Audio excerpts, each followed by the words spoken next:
যে ভয়ঙ্কর বিষয়টা সামনে আসছে, দিল্লিতে, মধ্য দিল্লিতে ট্রাফিক সিগন্যালে দাঁড়িয়ে গোলাপ ফুল বিক্রি করে আমাদের একজন 11 বছরের বোন।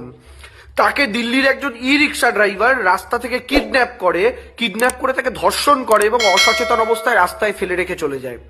আমরা প্রশ্ন করতে চাই, যে বিজেপির নেতারা বাংলায় এত বড় বড় কথা বলছেন, যে বিজেপির নেতারা বাংলায় এত নারী নিরাপত্তা নিয়ে জ্ঞান দিচ্ছেন, দিল্লি এই মুহূর্তে কেন্দ্রের সরকারে বিজেপি, যাদের প্রশাসনের আন্ডারে দিল্লির সরকার, অর্থাৎ দিল্লির পুলিশ প্রশাসন কেন্দ্রীয় সরকারের হাতে, যার মাথায় অমিত শাহ বসে আছেন, এবং দিল্লিতে বর্তমানে রাজ্য সরকারও বিজেপির, অর্থাৎ দিল্লিতে রাজ্য সরকার এবং পুলিশ প্রশাসন যা কেন্দ্রের আওতায়, দুটোই বিজেপির।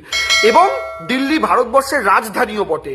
সেই ভারতবর্ষের রাজধানী, যেখানে প্রধানমন্ত্রীর দফতর, যেখানে লোকসভা, যেখানে রাজ্যসভা, যেখানে রাষ্ট্রপতি ভবন, যেখানে সমস্ত কিছু সব দিক থেকে নিরাপত্তায় মোড়া, সেখানে লালকেল্লার সামনে বোম বিস্ফোরণ হচ্ছে।